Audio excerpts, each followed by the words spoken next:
Welcome back to California Cooking. Today, I'm gonna take you to a fun new restaurant serving up Japanese bar food with a Thai influence. Then I'm gonna make 2 cozy one-pot meals perfect for the colder weather. A neighborhood izakaya has opened up in Virgil Village, and it has been well received by its neighbors for the great atmosphere and even better food. Let's meet the guys behind Budonoki.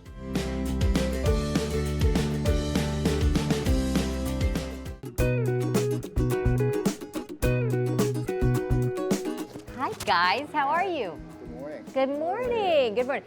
This is not a morning spot, though. When you walk in, it's very moody. It's kind of, how would you describe the vibe, or what did you want it to be when people walked in? I think we want people to be transported, right? Like there's tinted windows, and I think one of my favorite moments, I think, is when guests don't really know what to expect, right? Like windows are tinted, you can't really see in, and they're probably opening the door for the first time, and it's just like absolutely bustling, right? Like this is an izakaya, this is a high energy, fun night spot, and we're just trying to be that fun dinner spot for the neighborhood. Speaking of the neighborhood, I was just saying, I mean, I couldn't find a place to park. There's just a lot. There's energy in the neighborhood. We definitely want to contribute to that energy. Yeah. So how did you two meet? College. Okay, USC. Yeah, USC. Yeah, we graduated about 8 years ago. Okay. I think we both still had hair at that point. Is this what the restaurant business does? We always joke. Yeah, exactly. We Yeah, lost it's all tough. our hair It's opening tough. a restaurant. Yeah. Yeah. Did you both, when you were in school, know you wanted to be restaurateurs? What brought you two together? It was independently, we were both very passionate about it. Yeah. And then senior year of college, Eric convinced me, hey, let's run a restaurant out of our apartment. What? And I was like, you're crazy. A college apartment, which I'd imagine is teeny tiny and... Yeah, exactly. Yeah. We made it pretty cute, I think. Really? Yeah. So how did We had that? we had a nice setup. We had a lot of time on our hands our senior year of college, and classes weren't our first priority. Sure. Was this like a speakeasy kind of thing? Like A little if you bit. knew, you knew. It started off that way, but Yeah. then it kind of snowballed into this bigger thing where we started booking reservations. Were you getting buzz around that at any point in time, or? I think towards the end it grew a little bit too big, but by that time we were graduating and we had to go find real jobs. Yeah. You said, okay, this was fun. We're done with college. We're gonna go get day jobs. In the restaurant business, or? Yeah, we both kind of used that as an opportunity to just, I guess, as like a launch pad for careers in hospitality. Both kind of went our separate ways to work for the best restaurants that we could. And then you came back together. Yeah. So 2019, I guess we both moved back to LA, kind of with the like medium term goal of like, hey, maybe let's open a restaurant. But like for now, let's just like kind of plant our roots in the city, work for restaurants here and start like cultivating our own brand of hospitality. In 2021, we met Chef Dan. We were introduced by a mutual friend. Yeah. And we kind of planted the seed of like, hey, this is the type of restaurant we want to open. And we started doing pop-ups. So yeah, we worked out the kinks, we worked out operations. We used the time that we had to kind of like find a space. And we love this space, we love this neighborhood in Virgil Village, but we also did pop-ups like 2 blocks down the street probably did a dozen pop-ups, right? Ooh, so the neighborhood got to know you a little bit. Absolutely. Definitely, yeah. Absolutely. Nice. I think that was a big part of us having conviction to kind of like take this space and run with it. The menu, izakaya, you said, right? Yeah. Which is kind of a Japanese barbecue, right? It's bar food. Bar so food, the okay. common denominator in any izakaya menu is all the plates are meant to be paired with a cold beverage, whether that's cold beer, cocktail. Informal, casual. Shared. What are some of the highlights on the menu? Some of the highlights from the menu are definitely dishes that take a lot of influence from Dan's background and his kitchen training. There's a lot of like Thai flair that's sprinkled in with Japanese izakaya kind of standards. So the nam is one of those dishes which we're going to try a little bit later. The negima yakitori is like one of the really popular dishes we have here, which is, it's kind of a chicken skewer. It's just take on like a classic chicken thigh skewer, but Dan serves it with a really kind of spicy sauce. Hi, Dan. Hi. Hi, how are you? Dan Welcome to our kitchen. has the cleanest kitchen in LA. I might just go, your kitchen is, you could eat off the floor. Not that I would, but you could. So what are we gonna make today? So today we're gonna make our signature yakisoba dish. So this is like just kind of a traditional Japanese like izakaya snack food. Right. It's like after school food. Okay. In Japanese, we call it's nazukashi, which is the word we use here often. It means nostalgic. So a lot of our food, a lot of our flavors, a lot of things are all based on nostalgia. Yes. And what's interesting, I would imagine, about your menu is that it's izakaya being the Japanese kind of bar food, but you've got your influence from Thailand. Correct. You've got, I'm sure, influence from other places as Yeah, well. I'm actually classically French trained. Oh wow! Yeah. Now this looks like something that could really be quick back here. When you get this This order is a in, quick order. It's yeah. a quick saute. It's like basically once you see a little bit of smoke on this this oil, Yes. then we can go ahead and start cooking our beef. So this is rice bran oil that we use here. It's a neutral oil, has a high smoke content. Yeah, so it doesn't burn. And what kind of meat is that? So this is our Snake River Farm Yeah. American Wagyu. And it's so thinly sliced. Thinly sliced, all done by hand, labor of love. So we get a little flare up here. And then here we are. These are our sun noodles. This is a specific spec that we came up with that we find that works best for this dish. Now I'm gonna put a little bit of this in here. So this is our bulldog sauce. Okay, bulldog sauce? Bulldog. It's called bulldog sauce. What's in going on with Japan. that? It's kind of like what they call yoshoku. It's like Americanized, westernized foods that were popular in post-war Japan. Yeah. So this is made with ketchup, Worcestershire sauce, and I smell oyster it. sauce. Yeah. Oh my gosh, it smells so good. We got a little char and some color on our noodles. Then we'll put our mixed veg.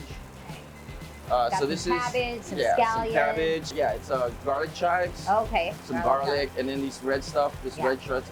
These are it's called beni shoga. Uh-huh. It's basically pickled ginger. But basically, just kind of quick saute at the end. So that's basically it. We're done here. This is Chickpea mayo. Chickpea is very Japanese mayonnaise. You're topping it with mayo. You know the way to my heart. Very classic. And then this is aonori. Yeah. This is basically just a seaweed that's really just chopped up and fine. Here we are. Beautiful dish. Yay, thanks, Dan. Of course. What a lucky girl I am to be at this table. Beautiful food, but talk me through what we have here. This is the dish, Dan, you and I made. Yes, This, we just I made mean, that. I watched, Yeah, but that's this is the beautiful. yakisoba, yeah. Everything here is very shareable, Yeah, right? So it's yeah. like everything, it's like kind of the whole vibe of our restaurant. Dan, I'm gonna try our lovely dish. There's a dish I see over here that I heard comes from your home. Like, is this Mom's dish? This is or- Mom's Oh my recipe gosh. for nam. This is a Thai fermented pork sausage. So my mom used to make this at home, and she kind of used to sell it around in the neighborhoods at the Thai markets and the Thai restaurants. This one's very near and dear to me, and That's I kind of do it as amazing. an homage to my mom. So And Dan, by the way, I mean, literally grew up, like, this is home, this is neighborhood right literally here. is my own, yeah, I grew up 3 minutes away from That's so here. great. By the way, the noodles, amazing. Wonderful. This in here, Yeah, so rice. this is a crispy rice ball. Okay. So how we like to tell our guests to eat it is, you crack it open, you put a little piece of sausage on top. This is kind of a play on a traditional Thai dish called nam khao tok. Right? Yeah. That is That's the perfect dish with beer. so good. You're right. It really is, because it's spicy, it's crunchy. Right. This looks like scallops This to is me. scallops. Yes. Yeah, these Light. are hotate from Hokkaido, northern Japan. They're known for their really great seafood because of the colder waters. Scallops that are with seasonal citrus. So we have navel and caracara oranges. And then this is kind of a cilantro vinaigrette, kind of playing on Thai seafood sauce. What a beautiful thing to eat after, like, spicy fried. Yeah. You have a bite of that and it completely, Cleanses your palate, Yeah. right? Oh my gosh. It's so fresh. that is amazing. So this is our curry pan, or empanada, if you will. So yeah, just dig Okay, in, here we rip go. it open. Oh yeah, you already got the There it technique. is, Right. Yeah, oh, there it is. There's some meat in there. So that's beef wagyu curry. This is an ahi verde sauce, which is kind of a Peruvian. It's a little bit spicy, like everything here. Almost. Lemongrass? No, no, Something. lemongrass. It's jalapeno and cilantro, very herbaceous. Yeah. This is so good. I Yeah. can't wait to come back Of course. at night when Yeah. it's, When it's popping and vibing. Popping, Yeah. Yeah. exactly. It's a party every night. yeah. Thank you guys so much. Thank you. Congrats. Cheers. Cheers.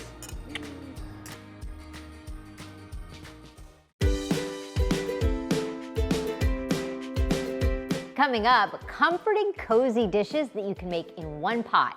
I'm gonna show you how to make this beef and chickpea stew, and then a quick soup with a little help from the pantry.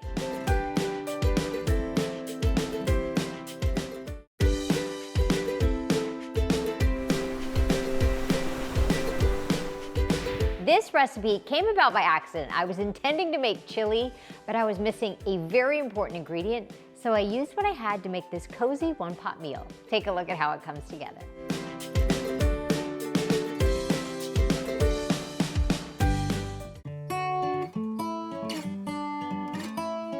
This recipe right here came to life because I was planning on making chili one night and I had no chili powder. And you cannot make chili without chili powder. So I had beans and meat and tomato puree, and I thought, okay, what can I do that is along the lines of chili without chili powder? And I just started adding things, and it kind of took on this more North African kind of inspired flavor profile, if you will. And in large part, it has to do with harissa, which is this North African spice. It's kind of a paste. It's got red pepper in it. I mean, it's really a simple ingredient, but it completely changed the way this stew tasted. Some cumin and served over couscous. And it was great. And I thought, okay, let me make that again. First thing, which you would start with most things, would be you could do celery, you could do carrots and onion. I happen to have carrots and onion, so I'm gonna have that as my base. And I'm gonna just cut the carrots into bite-sized pieces. And then I've got an onion. I would say one small onion. This onion is huge, so I'm just gonna use part of it and get a small chop on that. And this is just building the flavor. A couple of cloves of garlic. Probably 3 cloves, I think, would be a good amount. The other thing we're gonna add to our stew are some garbanzo beans. So drain those. I'm not gonna rinse them, just drain. And then we're gonna take all of this back, saute up our onions and garlic. Gonna go have a good cry, and then we'll meet back there. Okay, I've got my nice big Dutch oven, a big pot to get us started. Before we do that, I can get the couscous going. It takes 5 minutes. Couscous is the easiest thing. So we'll just have this ready to go. Some water or stock, bring it to a boil. We'll put in a pat of butter, a little bit of salt.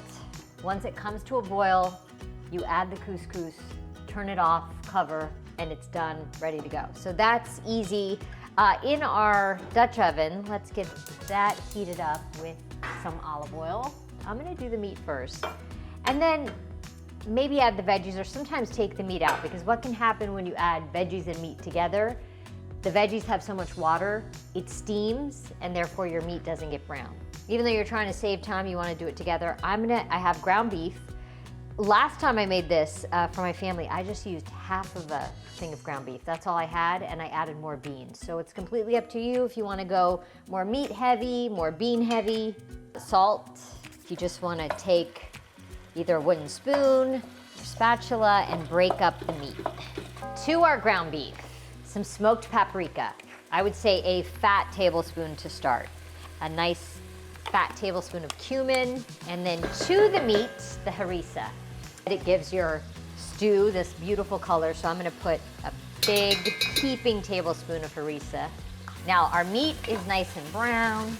Now we're gonna put in the carrots and the onion and the garlic.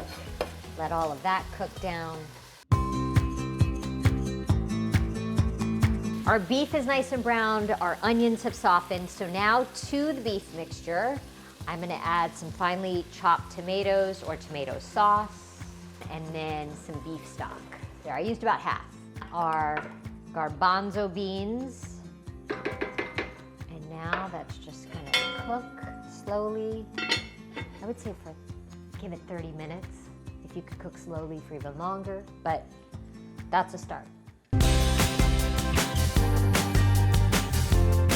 our stew has been slowly cooking over the last, I would say, maybe 45 minutes, and it's thickened up, and the carrots have gotten soft, and the beans have gotten soft, and look at that, the smell is divine. So here's how I served it when I made this last. So I've got our couscous, which was just a little bit of butters in here, some salt.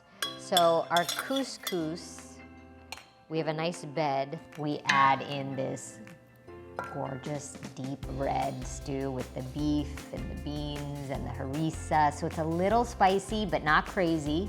One little thing I like to do is I've got my labneh, my yogurt. Okay, let's give our stew a try. And it soaks into the couscous, the liquid. Oh my goodness, a little bit of yogurt. That is really good. Oh my goodness. It's so cozy. It tastes like it's been cooking for hours, and I'm telling you, even better the next day.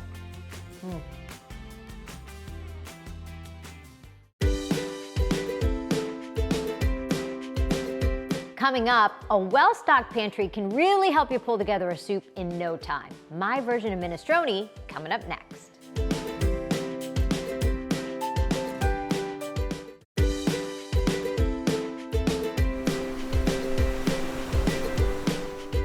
Okay, here's one more one-pot meal to keep you warm this winter. A quick soup with a little help from the pantry.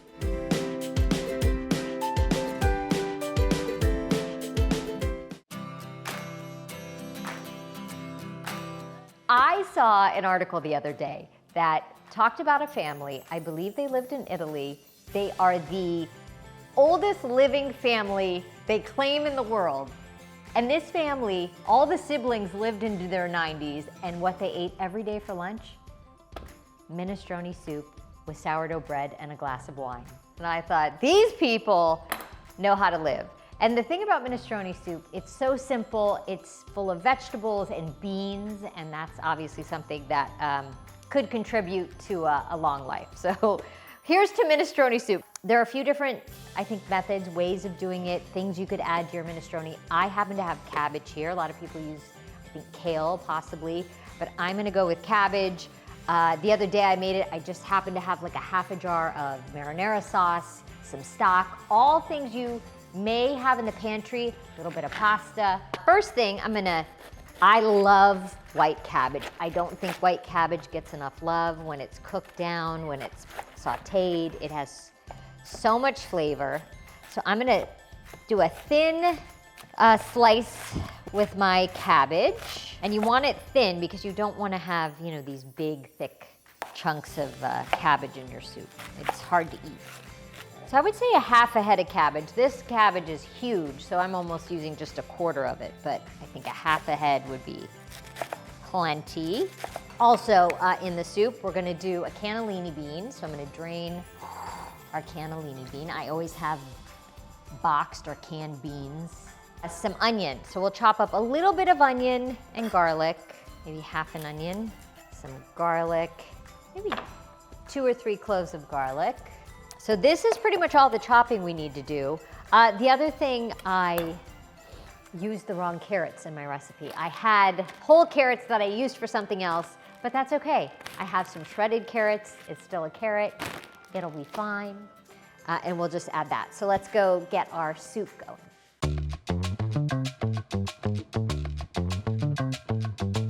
Big pot, first things first.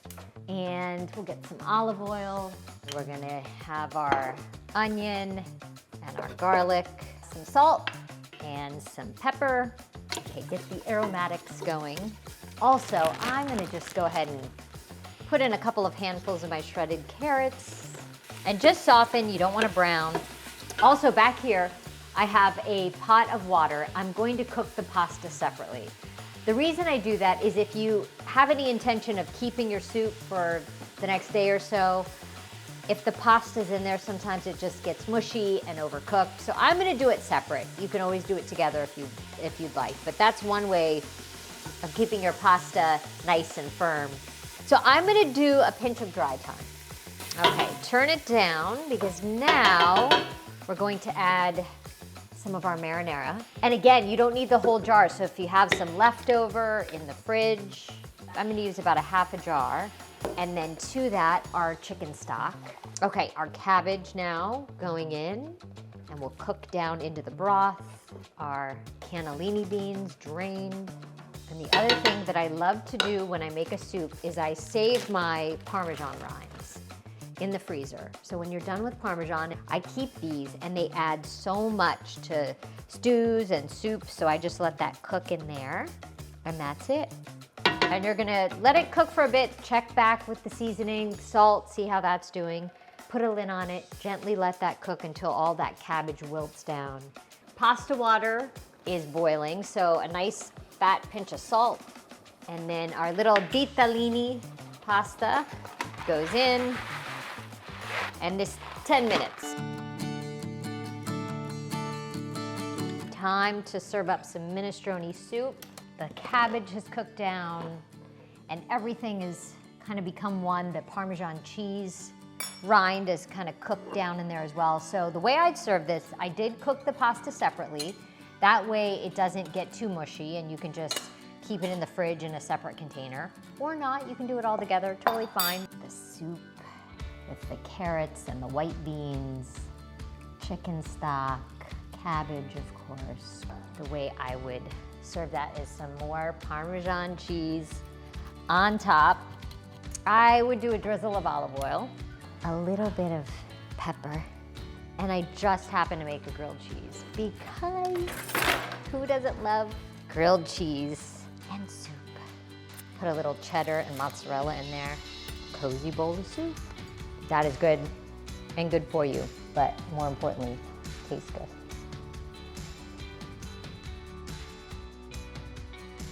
For all the recipes we featured in today's show, you can follow us on Instagram at KTLA California Cooking. Well, that does it for us. Thank you guys for watching. See you next time.